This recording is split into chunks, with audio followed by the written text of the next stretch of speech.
오늘 예배 자리에 나오시면서 어떤 마음으로 나오셨나요? 오늘 당연히 주님께 나온다는 마음으로 나오셨을 텐데 내가 주님께 나오면서 어떤 마음으로 나오셨습니까? 아마 어떤 분은 한 주간에 하나님께서 내 삶 가운데 행하신 일들을 기억하면서 감사하는 마음에 기뻐서 나오신 분도 분명히 계실 겁니다. 그런가 하면 내가 그리스도의 소유로 하나님의 자녀로 살아가는 기쁨이 있으셔서 그 기쁨 가운데 행복감을 가지고 나오신 분도 분명히 계실 겁니다. 하지만 분명히 또 우리 중에는 어쩌면 당혹된 마음을 가지고 나오신 분도 있을지 모릅니다. 저희가 지난주에도 우리가 그리스도인으로서 우리 삶의 자리가 바뀌어지고 있고 우리가 세상이 할 수 없는 삶의 선택들을 하고 있다는 것을 보게 될 때에 우리에게 참된 복음이 있구나라는 기쁨을 느낄 수 있다고 이야기를 했는데, 정작 우리가 그렇게 선택했을 때에 세상에 우리에게 돌려주는 것이 무엇일까를 생각해 보게 될 때에, 혹은 그것을 경험하게 될 때에 우리는 당황하기도 합니다.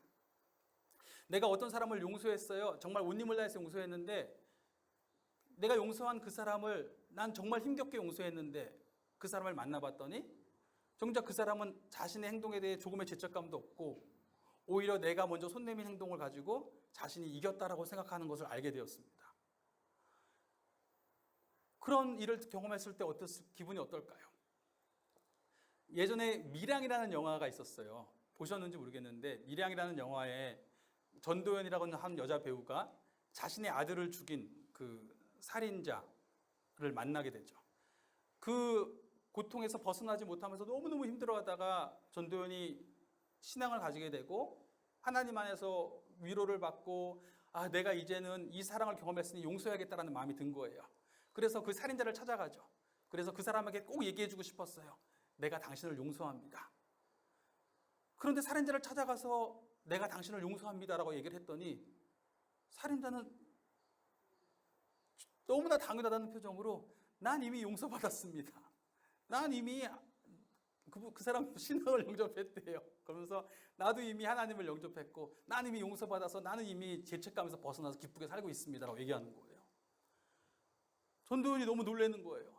아니 나는 아직 용서한 적이 없는데, 정작 피해자인 나는 용서한 적이 없는데 저 사람은 벌써 용서받았다고 저렇게 기뻐하고 있구나. 당황하기 시작하죠. 내가 그리스도인으로서 어떤 걸 배려했어요. 그리스도인으로서 많은 사람들을 위해서 내가 이렇게 행동하자 배려했는데 나중에 알고 봤더니 내가 한 배려들이 악용되고 있고 내가 오히려 오해를 받고 있다는 걸 알게 되었습니다. 내가 그리스도인으로서 열심히 살고 있는데 세상에서 오늘 본문에 나오는 것처럼 안일한 자가 어떤 사람이에요? 세상에서 평안한 사람이에요. 세상에서 잘 되는 사람입니다. 그 사람들이 나는 신앙생활 하지 않아도 이렇게 잘 살고 있는데 너 신앙생활 하는 게 도대체 무슨 의미가 있니? 라고 저희에게 조소를 던집니다. 그런가 하면 그 마음에 교만하여서 오히려 그렇게 살고 있는 사람들을 멸시하죠. 우리를 멸시합니다. 그런 조소와 멸시를 받을 때 어떤 마음이 듭니까? 내가 그리스도인으로서 온 힘을 다해서 한번 살아봐야 되겠다. 물론 내가 완벽하다는 의미는 아니에요. 그러나 그리스도 안에서 분명히 내게 어떤 변화가 일어났고 내가 그 변화를 따라서 정말 힘겹게 선택하며 살아가고 있는데 그러한 노력들은 다 감추어지고 가끔 들리는 것은 그리스도인들이 뭐 하나 잘못하면은 그리스도인들은 다 나쁜 사람들, 그리스도인들은 다 거짓말쟁이, 이런 식으로 말을 듣게 되어서 어느 순간부터 사람들 앞에서 나는 예수님을 믿습니다라는 말을 하는 것이 두려워지기 시작한 거예요. 이런 삶의 상황들을 경험하면서 어떤 생각이 드십니까? 점점 그리스도인으로서 나의 자존감이 무너지기 시작합니다. 어느 순간부터 내가 그리스도인인 게 정말 맞는 건가? 그리스도인으로서 한다는 게 정말 옳은 것일까? 라는 패배감도 솔직히 들기도 해요. 때로는 이런 상황 속에서 도대체 이해할 수 없는 상황 속에서 아니 내가 이럼에도 불구하고 계속 용서해야 되는가? 난 더 이상 용서할 힘이 생기지 않아요. 난 더 이상 배려하고 싶지 않아요. 그러한 좌절된 마음을 가지고 있는데 한 주간에 혹시 우리 중에는 정말 그런 경험을 하신 분이 계실 수도 있어요. 그런데 그런 마음을 가지고 있는 우리는 도대체 왜 이 예배의 자리에 나온 것입니까? 어떤 면에서는 우리 삶이 내가 한 수고들이 정말 귀한 열매로 돌아오는 것을 보지 못한다면 어쩌면 내가 그리스도인으로 사는 것이 무슨 의미가 있을까 싶어서 에이 나도 안 믿어 하고 말할 수도 있는 거잖아요. 그런데 나는 그럼에도 불구하고 오늘 예배의 자리에 나와서 있습니다. 내가 오늘 이 예배의 자리에서 느끼는 것, 이 예배의 자리에서 도대체 무슨 음성을 바라보고 하나님의 도대체 어떤 말씀을 바라보고 이 자리에 나온 것입니까? 우리가 예배의 자리에 나올 때마다, 우리가 하나님 앞에 서게 될 때마다 우리에게 들려오는 제일 첫 번째 메시지는 무엇일까요? 저 자신도 마찬가지입니다. 삶의 자리에서 여러 가지 힘든 상황들 속에서 고민하고 있다가 내가 주님 앞에 예배의 자리에 나오게 되어서 그 자리에 앉게 될 때에 제일 먼저 제 마음속에 들려오는 메시지는 무엇입니까? 눈을 들어서 주님을 보아라. 눈을 들어서 주님을 보아라. 세상 속에서 너무 많은 일들을 겪다 보니까 어느 순간부터 위축되어 있어요. 내 삶에서 벌어지는 일들이 삶의 전부인 것 같습니다. 어느 순간 그것에 압도당하다 보니까 오늘 이 시편 기자의 이야기처럼 내 영혼이 멸시로 넘칩니다.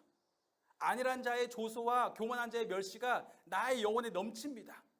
무슨 말이에요? 그것을 듣다 보니까 그것에 압도당하는 거예요. 그것이 내 마음에 가득해서 내 마음에 그 조소와 멸시로 인하여서 받은 상처들로 가득해요. 그것이 내 영혼을 휘두르고 있어요. 내 자신이 어떤 사람인지, 내가 도대체 어떻게 살아야 되는지 방향을 잃게 만듭니다.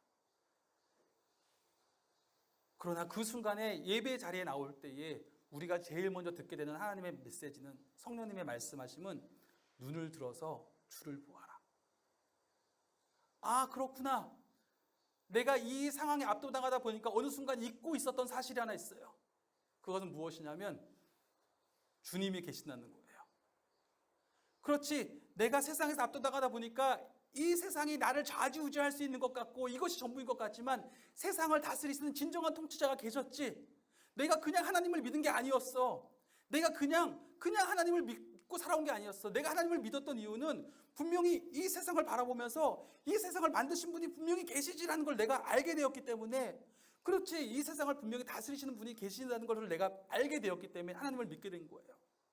비록 지난 일주일간의 삶에서는 그 삶이 너무 평범했고 때로는 너무 괴로워서 주님이 다스리신다는 것을 미처 깨닫지도 생각지도 못하고 살았을지라도 사실은 나의 지나간 시절을 다 돌아보면 그렇지, 나는 내 삶 가운데 주님이 분명히 계신다는 것을 나는 인정할 수밖에 없었어.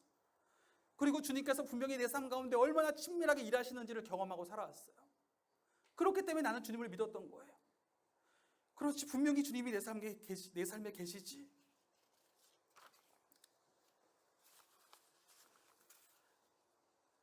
그런데 그렇게 주님을 바라보게 되는 순간 제 삶 가운데는, 제 마음 가운데는 묘한 긴장감이 흘러가기 시작합니다. 분명히 나는 한편으로 내 삶 가운데, 아니 그러면 내 삶 가운데 지난 일주일 동안 벌어진 일은 도대체 무엇이지? 도대체 이해하지 못하겠어요. 왜 내 삶에 이런 일이 벌어지는지 이해하지 못하겠어요. 난 더 이상 사랑할 힘이 없어요. 난 도대체 더 이상 그 사람을 용서할 마음도 생기지 않고 그 사람을 더 이상 사랑하고 싶지도 않고 내가 더 이상 손님이고 싶지도 않아요. 더 이상 배려하고 싶지도 않고 내가 이 문제를 해결할 능력도 없고 나는 도대체 방향을 잃은 것 같아요. 이 방향을 어떻게 가야 될지 모르겠습니다. 그런데 분명히 내가 다시 한번 주님 안에서 깨닫게 되는 것은, 그렇지, 그럼에도 불구하고 분명히 주님이 계시지. 난 그것을 분명히 이번에는 아직 못 경험했을지는 몰라도 분명히 내 삶 전체를 통해서 경험해 왔었지. 주님이 분명히 계셔요. 그런데 왜 내 삶은 지금 이럴까라는 생각이 들면서 긴장감이 흘러가기 시작하는 거예요. 그러한 긴장감이 내 마음을 이끌어가고 있을 때 우리는 어떻게 기도하기 시작합니까? 우리의 기도는 어떻게 드려집니까? 그러한 긴장 속에서 우리가 할 수 있는 기도는 하나밖에 없어요. 주님, 우리에게 은혜를 베풀어 주십시오. 은혜라는 말에는 그 의미가 담겨 있는 거예요. 은혜는 기본적인 뜻이 뭐냐면 내가 받을 자격이 없는데 받을 자격이 있는 나는 전혀 이것을 받을 자격이 없어요. 그런데 주는 사람이 오로지 그 사람의 뜻으로 그걸 주는 거예요. 무슨 말이냐면 나는 이것을 이룰 수도 없어요. 그런데 오로지 그것을 이룰 수 있는 권세가 있으신 분이 그걸 이루는 것뿐이에요. 나는 내 삶을 이해할 수 없어요. 분명히 주님이 계신 건 알겠는데 내 삶을 이해할 수 없어요. 내 삶을 이해하실 수 있는 분은 주님이세요. 내 삶에서 이루어지는 일들을 해결할 수 있는 분도 주님이세요. 내가 사랑할 수 있는 힘을 주시는 분도 주님이세요. 내가 방향을 찾게 할 수 있는 분도 주님이세요. 그러니 주님이 지금 나에게 사랑할 힘을 주시지 않으시면, 이해할 힘을 주시지 않으시면, 이 문제를 해결해 주시지 않으시면 나는 방향을 잃을 수밖에 없습니다. 주님, 우리에게 은혜를 부어 주시옵소서. 그것이 우리의 기도입니다. 그것은 마치 상전의 손을 바라보는 종들의 눈과 같아요. 여주인의 손을 바라보는 여종의 눈과 같습니다. 종과 주인의 관계가 어떻습니까? 요즘에도 그럴지 모르겠지만 고대에는 더 그것은 분명했어요. 종의 생명은 오로지 주인의 손에 달렸어요. 그의 생명은 주인의 손에 달렸어요. 주인이 그를 죽이면 죽는 거고 살리면 사는 거예요. 종으로서 할 수 있는 것은 그가 종으로서 누릴 수 있는 은혜는 오직 주인이 그렇게 허락할 때만 가능한 거였어요. 그런 간절한 심령으로 주님, 나는 주님이 이루시지 않으시면, 나의 주인이신 당신이 행하시지 않으시면 나는 아무것도 할 수 없습니다. 나는 정말 어찌할 바를 몰라서 주님만 바라봅니다. 내 삶의 이 문제를, 내 마음 가운데 이 가득한 이 분노를, 이 사랑할 수 없는 마음을 어찌할 바를 몰라서 나는 주님만 바라봅니다. 그렇게 기도하는 것입니다. 주님, 우리에게 은혜를 베풀어 주십시오. 나의 삶에 넘치는 이 조소와 멸시 속에서, 이 분노와 당혹과 좌절감 속에서 나는 어찌할 바를 몰라 주님만 바라봅니다. 그때 드리는 기도가 오늘 시편의 기도예요. 하늘에 계시는 주여, 내가 눈을 들어 주께 향하나이다. 상전의 손을 바라보는 종들의 눈같이, 여주인의 손을 바라보는 여종의 눈같이 우리의 눈이 우리 하나님을 바라보며 우리에게 은혜 베풀어 주시기를 기다리나이다. 여호와여, 우리에게 은혜를 베풀어 주소서. 또 은혜를 베푸소서. 심한 멸시가 내게 넘치나이다. 안일한 자의 조소와 교만한 자의 멸시가 우리 영혼에 넘치나이다. 주님, 이 안일한 자의 조소와 교만한 자의 멸시 속에서 내가 이것들이 넘치는 나의 삶의 자리에서 내가 어찌할 바를 몰라 주님만 바라봅니다. 나의 생명이 온전히 당신께만 있음을, 주님이 분명히 나를 당신의 소유로 삼아주셨거든요. 주님의 소유라고 삼아주셨거든요. 내가 하나님의 백성이라고 불릴 수 있는 것은, 이스라엘 백성은 출애굽 사건을 통해서, 우리는 예수님을 통해서 나는 이제 주님의 것이라고 주님께서 삼아주신 것이거든요. 그렇기 때문에 나는 이제 주님이 나의 생명을 붙잡고 계시기 때문에 주님이 내 삶 가운데 일하시지 않으시면 나는 할 수 없습니다라고는 고백으로 그렇게 기도하는 것입니다. 그런데 오늘 시편의 기도는 한편으로 당황스러운 부분이 있는 것이, 그렇게 끝이 나버려요. 그렇게 애타게 하나님, 난 어찌할 바를 몰라서 주님만 바라봅니다. 주님, 도대체 어떻게 하면 좋습니까? 은혜를 베풀어 주십시오. 은혜를 베풀어 주십시오. 이렇게 기도하다가 끝이 나버립니다. 도대체 이 시편 기자의 기도가 어떻게 응답받았는지를 우리는 알 수가 없어요. 그러나 우리가 분명히 아는 것이 있습니다. 우리가 성경 전체의 증언을 통해서, 우리 삶을 통해서 분명히 우리가 알고 있는 것이 하나 있습니다. 그것은 이런 기도가 복되다는 것입니다. 어찌할 바를 몰라 주님만 바라봅니다. 주님, 나에게 은혜를 베풀어 주십시오라고 간구하는 이 기도가 우리에게 복되다는 것입니다. 왜냐하면 성경 전체가 약속하는 것이 무엇이냐면, 하나님은 그러한 겸비한 자의 기도를 들으신다는 것입니다. 역대기에 보면 하나님께서 분명히 하나님의 백성에게 주는 약속이 있는데, 그것이 무엇이냐면 너희가 겸비하면 내가 듣는다라는 거예요. 그때 겸비함이란 이런 거예요. 겸비함이란 그냥 내가 나 못해요 이렇게 겸손하는 게 아니라 주님 정말 나는 어찌할 바를 알지 못하겠습니까? 나의 생명도 능력도 사랑도 그 지혜도 나에겐 없습니다. 주님이 주시지 않으면 아무것도 할 수 없습니다. 주님께서 여기 생명을 주시면 나는 가는 것이고 여기서 생명을 거두시면 나는 그냥 멈추는 것뿐입니다. 오늘 주님이 이 문제를 해결해 주시면 내가 할 것이고 주님께서 정말 이 문제를 여기서 멈춰버리시면 나한테 길을 열어주시지 않으시면 전 여기서 그냥 멈춰버릴 겁니다. 그렇게 할 수밖에 없습니다라고 그렇게 기도하는 거예요. 그게 겸비한 사람의 기도예요. 왜요? 정말 나는 할 수가 없으니까. 정말 오로지 주님으로만 할 수 있다고 하는 그 기도를 들을 때 그것이 우리의 마음에 있을 때에 성경의 약속은 주님께서 그 기도를 들으십니다.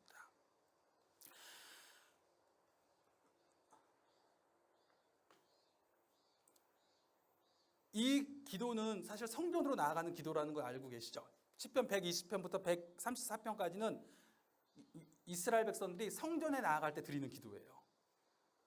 성전에 무슨 약속이 있는 거예요? 성전에 있는 약속이 도대체 무엇입니까? 성전에서 듣게 될 약속이 무엇입니까? 하나님이 그들의 기도를 들으신다라는 거예요. 하나님이 그곳에 갇혀지는 것이 아니라 하나님이 그들의 기도를 거기서 들으신다라는 거예요. 그리고 들으실 때 어떤 얘기를 하시냐면 겸비함으로 나를 찾는 자를 내가 듣는다고 말씀하신 겁니다. 우리는 이것에 대한 많은 증언들을 듣게 돼요. 우리가 역대기에 보면 역대기에 여러 이야기들이 나오는데 그 이야기들마다 겸비함으로 하나님을 찾는 자를 하나님이 어떻게 들으시는지를 보게 됩니다. 역대기 20장을 보면 여호사밧 왕이 이웃 나라의 연합군이 그에게 몰려와요. 연합군이 몰려오니까 도대체 어떻게 할지 못하겠어요. 내가 어떻게 하면 그래서 어떻게 이 문제를 해결해야 될지 몰라서 온 백성을 불러 모아서 하나님 앞에 기도하기 시작합니다. 그 기도의 마지막에 이렇게 끝나요. 주님, 저희가 어찌할 바를 몰라서 주님만 바라봅니다. 도대체 어찌할 바를 몰라서 주님만 바라봅니다. 그 전까지 여호사밧 왕은 마음이 강성했어요. 삶이 잘 됐거든요. 그런데 그렇게 위급한 상황에 놓이고 나니까 내 힘으로 이것을 해결할 수 있는 것이 아니었구나라는 걸 깨닫고 나니까 기도하기 시작합니다. 주님, 내가 어찌할 바를 몰라 주님만 바라봅니다. 그리고 그때 주님이 응답하세요. 역대하 16장에 보면 아사 왕이 그 마음에 교만해요. 교만해서 그 전에 하나님께서 행하신 일들을 기억하지 못하고 이번에는 또 문제가 닥쳤는데 사람을 의지합니다. 다른 나라 왕을 의지해요. 그러자 하나님이 선견자 하나니를 보내서 그에게 책망하듯이 말씀하십니다. 여호와의 눈은 온 땅을 두루 감찰하사 자기를 전심으로 의지하는 자에게 능력 베푸시기를 기뻐하신다. 이때 감찰하신다는 이 표현이 뭐냐면 이 다라시라고 하는 히브리어인데 이 히브리어는 역대기 전체에서 굉장히 많이 나와요. 뭐냐면 하나님을 찾아라, 하나님을 찾아라, 하나님께 부르짖어라, 하나님께 물어라, 하나님을 의지해라 할 때 우리는 번역은 다양하게 되어 있지만 히브리어 원문에서 다 다라시예요. 이 하나의 단어로 해결이 돼요. 정말 온 힘을 다해 하나님을 찾는 거예요. 내가 이것이 없으면 정말 끝나는구나라는 마음을 찾는 거예요. 그런데 더 놀라운 것은 하나님이 인생을 다라시하세요. 인생 중에서 정말 하나님, 내가 하나님 없이는 살 수 없어요 라고 고백하는 그 사람을 다라시하세요. 그 사람을 온 힘을 다해 찾으세요. 그 사람의 음성에 귀 기울이길 기뻐하십니다. 그것이 성경의 약속입니다. 그렇기 때문에 오늘도 우리는 기도합니다. 나의 이 곤고한 상황에서 낙심하는 것이 아니라 이 상황에서 오늘 시편 기자처럼 기도하기를 주저하지 않습니다. 하늘에 계시는 주여, 내가 눈을 들어 주께 향하나이다.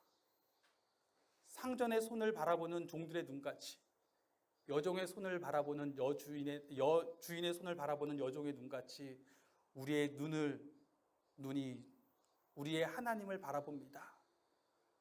우리의 하나님께서 은혜 베풀어 주시기를 기다립니다. 주여, 우리에게 은혜를 베풀어 주십시오. 또 은혜를 베풀어 주십시오. 멸시가 우리에게 넘칩니다.